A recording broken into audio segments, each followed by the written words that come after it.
اعوذ باللہ من الشیطان الرجیم۔ سورۃ البقرہ آیت نمبر 234 انشاءاللہ آج ہم پڑھیں گے۔ بسم اللہ الرحمن الرحیم۔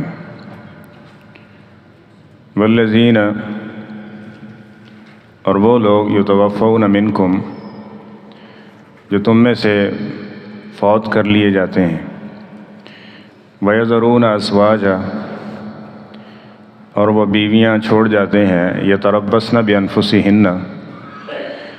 تو وہ اپنے آپ کو روک کر رکھیں گی، 4 اشہر و 10، 4 ماہ اور 10 دن۔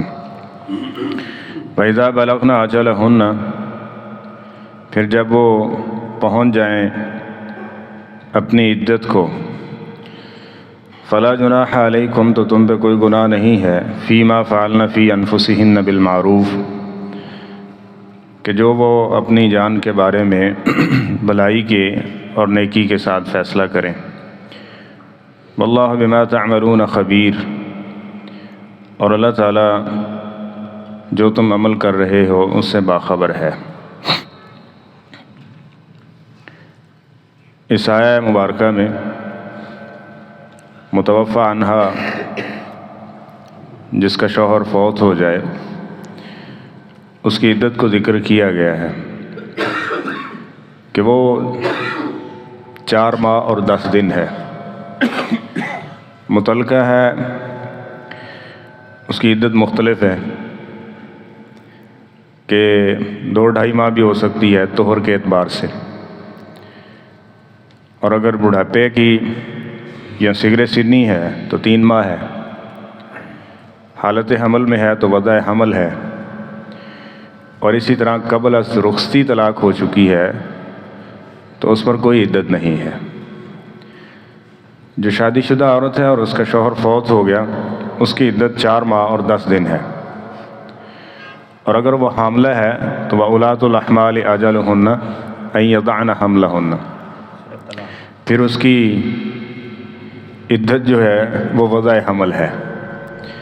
وہ جتنی بھی ہو، 2 ماہ ہو، 1 ماہ ہو یا 8-9 ماہ ہو،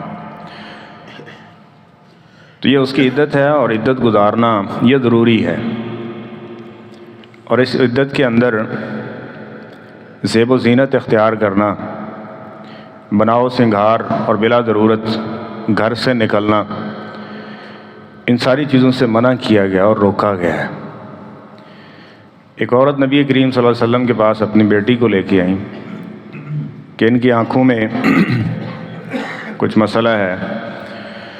تو افاکھلھا، میں سرما ڈال دوں؟ تو نبی کریم صلی اللہ علیہ وسلم نے فرمایا نہیں، سرما بھی زیب و زینت کے اندر آتا ہے۔ اب اس عدت کے اندر اس کا شوہر فوت ہوا تھا، وہ سرما بھی استعمال نہیں کر سکتی۔ اور پھر آپ نے ایک مثال بھی دی، اس سے پہلے کیا ہوتا تھا؟ اس سے پہلے ایک عورت کو اس طرح کے قید خانے کے اندر بھی کچھ نہ کچھ انسانی حقوق کا خیال رکھا جاتا ہے۔ یہ جو سابقہ گزرا ہوا معاشرہ ہے، اس میں یہ تھا کہ اس کو ایک کمرے کے اندر قید و بند کی طرح ہی بند کر دیا جاتا تھا، اور 1 سال تک وہ وہاں رہتی۔ صفائی ستھرائی طہارت کا یہ عالم ہوتا تھا کہ اس کے بعد جب وہ 1 سال کے بعد اونٹ کی مینگنیاں جو ہوتی تھی اس کو پھینکا کرتے تھے، یہ عدت کی تکمیل تھی۔ تو جس طرح یہ بات ہو رہی ہے، کیونکہ معاشرے میں اسلام کے خلاف آواز اٹھانے والے اور بے جا اعتراض کرنے والے موجود ہیں اور وہ کرتے ہیں، تو اسلام کا یہ حسن دیکھیں کہ ایک بچپن سے لے کے بڑھاپے تک اور اس کے درمیان جو اتار چڑھاؤ ہیں، ان سب ادوار کے اندر سب سے زیادہ عورت کو جس نے عزت دی ہے وہ کون ہے؟ اسلام ہے۔ میں پہلے یہ ہوتا تھا، اب 4 ماہ 10 دن ہیں تو 4 ماہ 10 دن آپ کو یہ عدت گزارنا ہوگی، اور اس کے بعد عدت میں اگر کوئی اس طرح کا ضروری امر ہے کہ جس کے بغیر گزارا نہیں ہے، اور وہ کرنا ضروری ہے، تو اس کے لیے کچھ حدود و قیود ہیں جس کے اندر رہتے ہوئے ہو سکتا ہے۔ ایک عورت نبی کریم صلی اللہ علیہ وسلم کے پاس آئی، شوہر فوت ہو گئے عدت میں، تو کھجوروں کا باغ ہے، آپ اس کو دیکھ بھال اس کا کرنا، اس طرح کے یہ معاملات ہیں جس طرح ہمارے ہاں ڈیرہ داری کا نظام چلتا ہے اور بعض عورتیں یہ کام بھی کرتی ہیں۔ تو نبی کریم صلی اللہ علیہ وسلم نے فرمایا جدی نخلہ کی، جاؤ اپنی کھجوروں کی حفاظت، چننا، کرنا، سنبھالنا یہ آپ کر سکتی ہیں، لیکن اس کے لیے یہ ہے کہ شام سے پہلے وہ کیا کریں، اپنے گھر میں آ جائیں، اور بلا ضرورت ایسا سفر کہ جس میں وہ گھر سے باہر رہیں، یہ جائز اور درست نہیں ہے۔ اور اس حدیث کے تناظر میں مفسرین اور مفتیان کرام آج کل کے دور میں ایک مسئلہ ہے کہ ایک عورت ہے، وہ ملازم پیشہ ہے، مثلا ٹیچنگ چل رہی ہے، اب وہ تو اس نے کرنا ہے، بس اوقات اتنی لمبی چھٹی مل جائے وہ عدت گھر میں گزارنا چاہیں تو یہ بہت اچھی بات ہے، اور اگر اس کے بغیر گزارا نہیں ہے، یہ ہونا ہی ہونا ہے، کرنا لازمی ہے، تو اس صورت میں یہ ہے کہ وہ شام ہونے سے پہلے یہ اپنا ضروری امر کر کے گھر واپس لوٹ آئے، لیکن وہی زیب و زینت اختیار کرنا اور یہ ساری چیزیں اس کا جواز نہیں ہے۔ فَإِذَا بَلَغْنَ أَجَلَهُنَّ، پھر جب یہ عدت پوری ہو جائے، یہ وقت گزر جائے، تو فَلَا جُنَاحَ عَلَيْكُمْ فِي مَا فَعَلْنَ فِي أَنفُسِهِنَّ بِالْمَعْرُوفِ، وہ معروف طریقے کے مطابق اپنی نفس کے بارے میں جو فیصلہ کرنا چاہیں اس میں وہ آزاد ہیں، وہ آگے نکاح کر سکتی ہیں اور کرنا چاہیے، اس کی ترغیب دی گئی ہے۔ نبی کریم صلی اللہ علیہ وسلم نے فرمایا ہے کہ تم نکاح کرو، اپنی باندیوں کا بھی، لونڈیوں کا بھی، اپنے اور اسی طرح اپنے غلاموں کا بھی، سیبات کا بھی، جس طرح نبی کریم صلی اللہ علیہ وسلم کو بھی اللہ تعالیٰ نے یہ اجازت دی ہے نا کہ آپ نکاح کر سکتے ہیں، کن سے؟ جو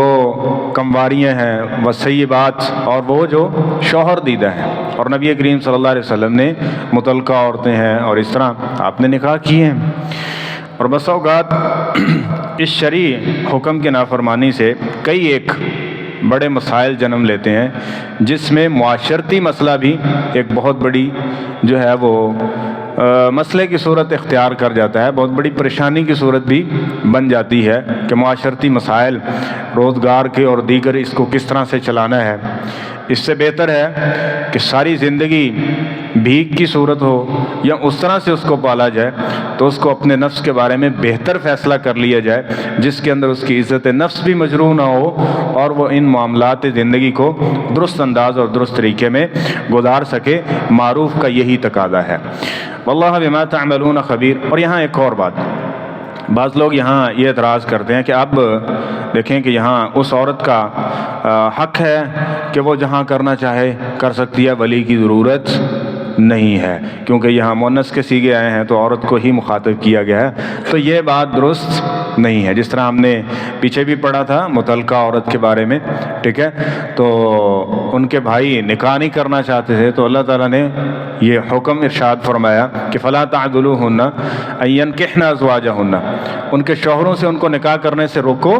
مت۔ تو اس صورت میں بھی ان کے جو اولیاء ہیں ان کو فوقیت دی گئی ہے، اور دوسری طرف نبی کریم صلی اللہ علیہ وسلم کا واضح فرمان جب موجود ہونا تو پھر قیاس و اجتہاد کی طرف نہیں جاتے۔ قیاس و اجتہاد وہاں استعمال کیا جاتا ہے جہاں دلیل اور نص موجود نہ ہو۔ دلیل موجود ہے، حکم موجود ہے، لا نکاح الا بولی، ولی کے بغیر نکاح نہیں ہو سکتا، چاہے وہ متعلقہ ہو، شوہر دیدہ ہو یا کنواری ہو، ولی اس کے لیے کیا ہے؟ ضروری ہے۔ تو اس صورت میں وہ جو ایک بس اوقات ہوتا ہے کہ بچے جوان ہیں، بڑھیپے کی عمر میں ہے یا اس طرح کی صورتحال ہے تو وہ اپنے بارے میں فیصلہ کر رہی ہے کہ نکاح نہیں کرنا، تو اس کا بھی ان کو اختیار دیا گیا۔ اس صورت میں زیادہ جو ہے وہ تنبیہ کے ساتھ یہ کہا گیا ہے کہ اس عورت سے پوچھا جائے گا، اس کا مشورہ لیا جائے گا اور وہ بول کر بتائے گی اس حوالے سے کہ وہ اپنے بارے میں یہ جو مثلا فیصلہ کیا جا رہا ہے نکاح کا یا کس جگہ کرنا ہے نہیں کرنا اس معاملے میں، تو وہ بول کر اس کا اظہار کرے گی۔ اس اعتبار سے سے یہاں مؤنث کے صیغے استعمال کیے گئے ہیں، نہ کہ اس لیے کہ ولی کو یا اس کی شرط کو یہاں سے ختم کر دیا جائے۔ واللہ بما تعملون خبیر۔ اور جو بھی تم اس حوالے سے عمل کر رہے ہو، مثلا عدت کے معاملات ہیں، اس کو کس طرح سے گزارنا، اللہ کا ڈر اور خوف اور اس کی پابندی، یہ چیزیں، اور اس کے اندر کوئی بھی مزید اگلی آیات میں بھی کچھ باتیں آ رہی ہیں کہ نافرمانی والی یا خلاف شرع جو کام ہے، زیب و زینت، بناؤ سنگھار، بلا ضرورت عدت میں گھر سے باہر نکلنا، ٹھیک ہے، اور اس طرح کی دیگر جو منہیات ہیں ان کا ارتکاب کرنا، ان ساری چیزوں سے بچنا چاہیے، کیونکہ اللہ تعالیٰ ہر ایک معاملے کو دیکھ رہا ہے، لیکن اس بارے میں خاص مینشن کر دیا کہ اللہ تعالیٰ ان معاملات کو ان سے باخبر ہے اور ان چیزوں کو دیکھ رہا ہے، لہذا اپنے معاملات کو قرآن و سنت کے جو روشنی ہے اس کے مطابق ہی رکھیں، تاکہ اس صدمے کے اندر بھی اللہ تعالیٰ کی طرف سے اجر بھی ملے اور انسان پر اللہ تعالیٰ کی مدد اور نصرت، یہ معاملات بھی اس کے ساتھ ہوں۔ اللہ تعالیٰ ہم سب کو قرآن و سنت کے موافق ہمیشہ عمل پیرا رہنے کی توفیق نصیب فرمائے۔